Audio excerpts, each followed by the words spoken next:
Halo guys, welcome back to my channel.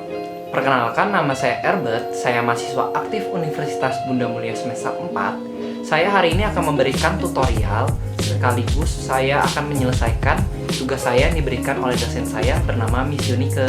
Terima kasih atas tugasnya, Miss. Jadi, hari ini saya akan membuat tutorial mengenai suara dan pernafasan.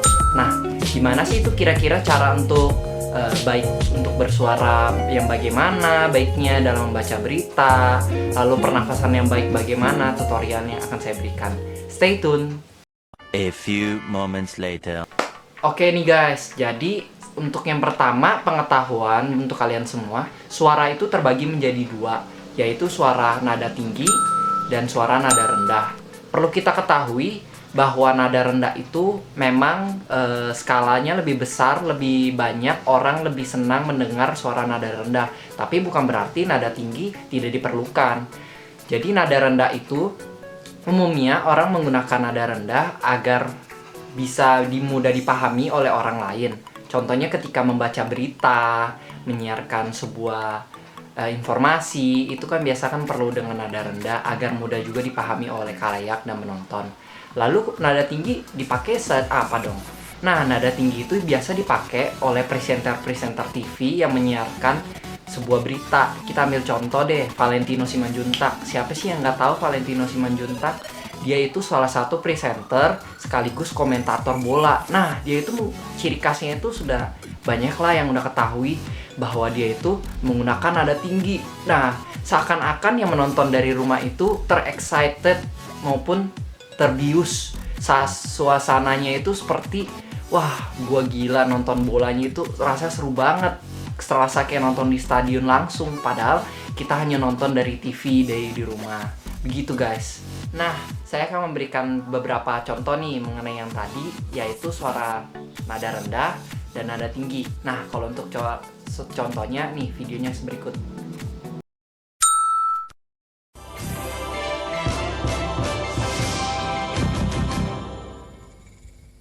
Selamat pagi. Pemirsa, hari ini ujian nasional untuk SMP dan sederajat serentak dilaksanakan di seluruh Indonesia. Menteri Pendidikan dan Kebudayaan Muhammad Nuh melakukan sidak ke Kepulauan Seribu, Jakarta untuk memastikan sekolah di sejumlah pulau telah mendapatkan soal ujian. Kita segera bergabung dengan reporter Priscilia Mariata di Pulau Untung, Jawa, Kepulauan Seribu. Ya, Prisil, apa saja yang diperiksa Menteri saat sidak ke berbagai sekolah di Kepulauan Seribu? Jabret Witan! Oh! Peluang emas! Jika orang lain bisa, saya juga bisa. Mengapa pemuda-pemuda kita bilang tidak bisa kalau kita memang bisa untuk berjuang? Jabret! Hayya! Jarian api maju. 1-2, Dot Ferreo umpan membelah lautan kepada Rima Tarasevisi. Akankah ini dia? Belum. Kere, Dot Ferreo jam. Jam belum juga. Anak Jayapura ini, ayo adik, goyang Sajojo. Harus segera ditutup, benteng segera dibuat, ya. Kita terus tularkan virus optimisme kepada seluruh bangsa. Dani Sadil Ramdhani, Jabret! Yes! Berikan aku 1000 orang tua, niscaya akan kucabut gunung Semeru dari akarnya. Berikan aku 10 pemuda, akan kuguncangkan dunia. Sadil Molotov, Ramdhani! Salim ini kita lihat kali ini. Rifat Tarasevisi, Jabret! Yes! Garuda biasa. Garuda Pancasila, tandukan Garuda Muda. Serangan kali ini bertubi-tubi kita lihat dari pasukan infanteri, dari kavaleri, dari artileri medan, dari serangan anti udara. Semuanya. Oke guys, saya akan memberikan tutorial pernafasan, tips-tips simple sih yang bisa kita lakukan di rumah. Tips yang pertama itu adalah nafas anjing, atau yang kita ketahui itu terengah-engah nafasnya. Nah, kalau misalnya kita praktekkan di rumah itu seperti ini.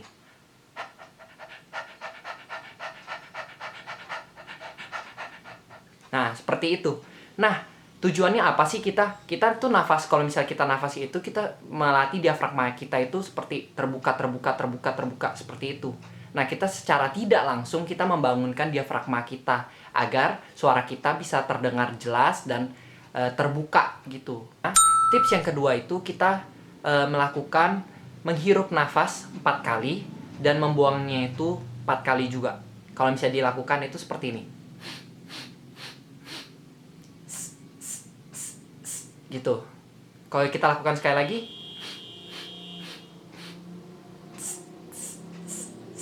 seperti itu. Tips yang ketiga itu hampir mirip dengan step yang kedua, tapi ketika kita mengeluarkannya itu 8 kali, hirupnya tetap 4 kali. Nah, seperti ini.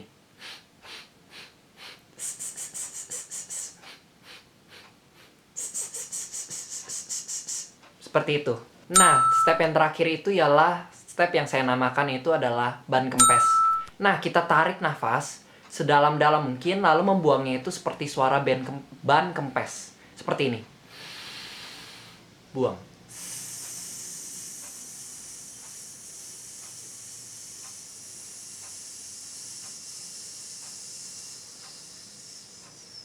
Kita lakukan sekali lagi.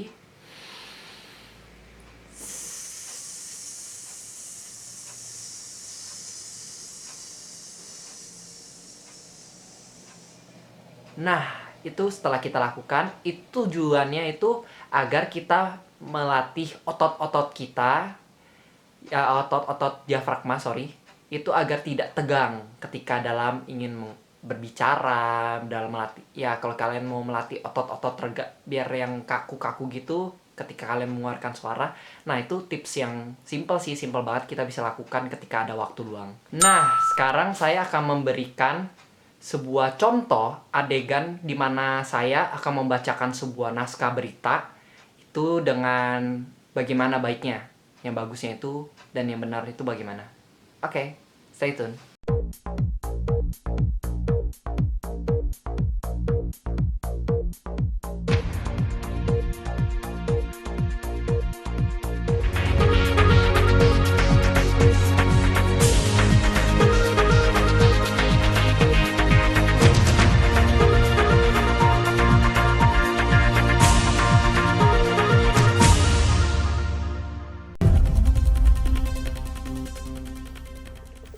Sudah ada ini. Selamat siang pemirsa. Sambil menemani istirahat siang Anda, sekilas pemberitaan akan diinformasikan. Bersama saya Erbet, berikut breaking news hari ini.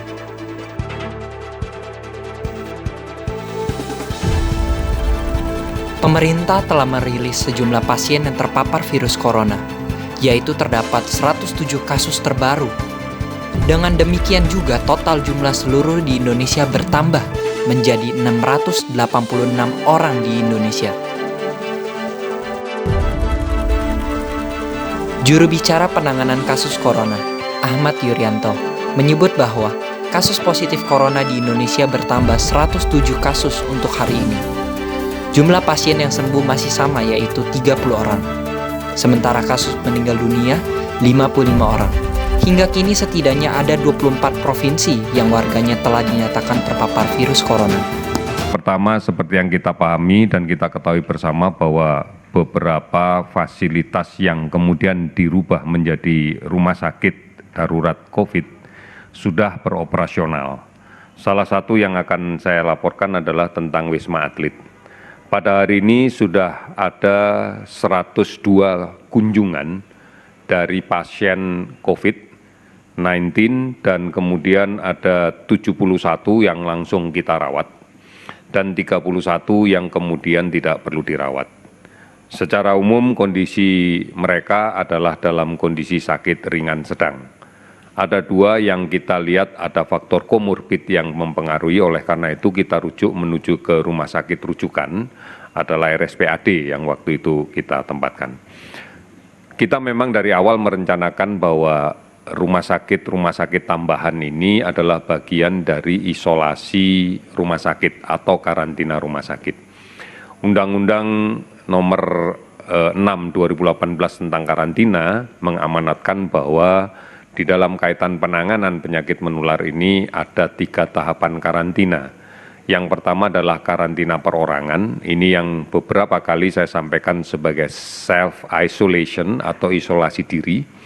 Ini menjadi sangat efektif manakala bisa kita implementasikan di tengah-tengah masyarakat, tentunya untuk kasus yang dengan keluhan ringan atau tanpa keluhan.